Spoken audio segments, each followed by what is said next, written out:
These were the transitional horizons, and sometimes we use so-called vertical subdivisions. What does this mean? Here you can see an example on the two images. A horizon can be subdivided vertically when clear morphological differences are visible within the same horizon. For example, we opened up a soil profile and we have from 40 to 90 centimeters of clay accumulation, so-called BT horizon. Usually when we have such a thick horizon, which in this case it's almost 50 centimeters thick, usually we look for evidences, look for morphological features that can help us to subdivide this horizon at least into two sub-horizons. For example, if it is a clay accumulation horizon, we can look for the color, structure, texture, consistency, and we may find that even if this is a clay accumulation horizon, the upper part has a bit less clay than the lower part. It is less structured than the lower part. It is less colorful than the lower part. So genetically, it's basically the same horizon, but still it is much more elegant to divide it into two rather than just having one 50 centimeter, very thick horizon in the soil.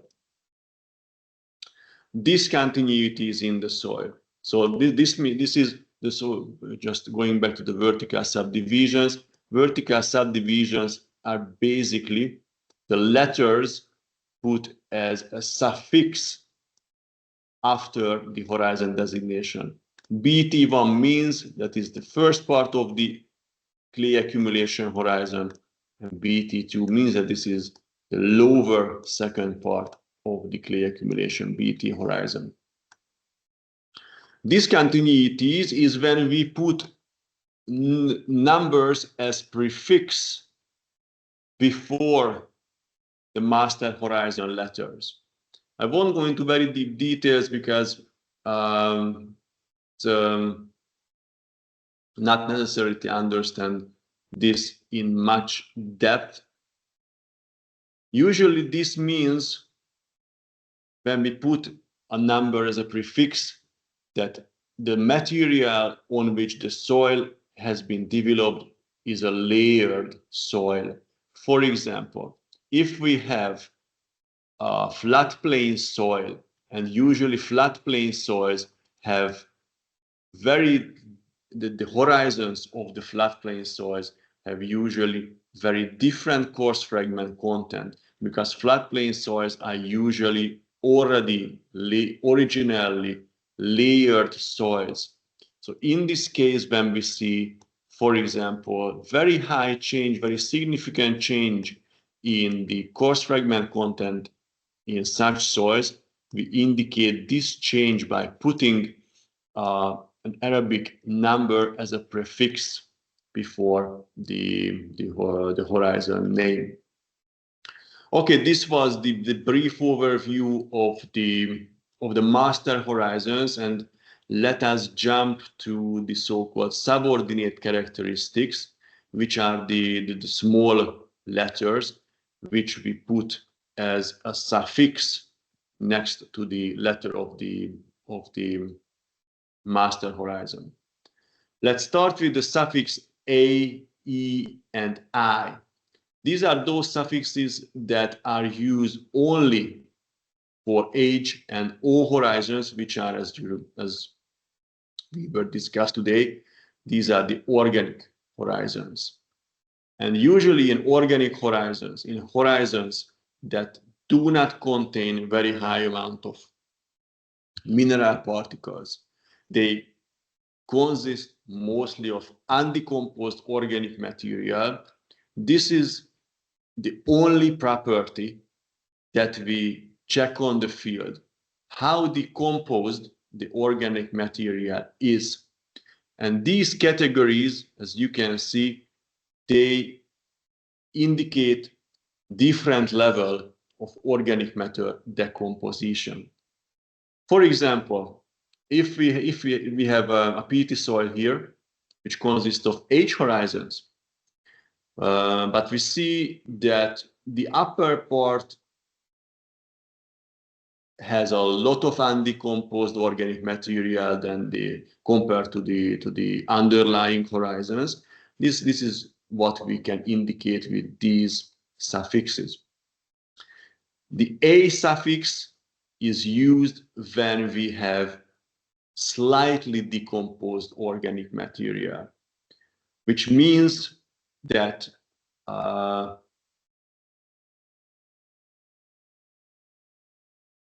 more than 2/3 visible plant remains. The higher the percentage of visible plant remains, that means that the soil horizon is just slightly decomposed.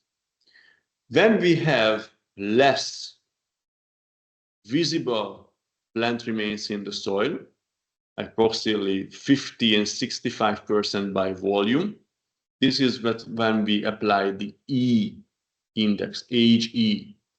And if we have just a very low volume of decomposed and undecomposed organic material in the soil, this is when we apply the A index. So it's basically about the decomposition. B index. B means buried genetic horizon. It's an important index because it tells us that the profile contains evidence that the subsoil that we see today, that used to be an older land surface,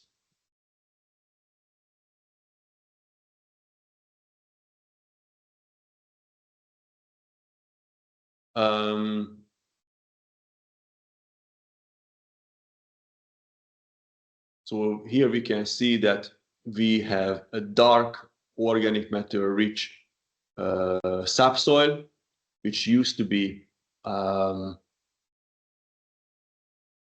former land surface. C index.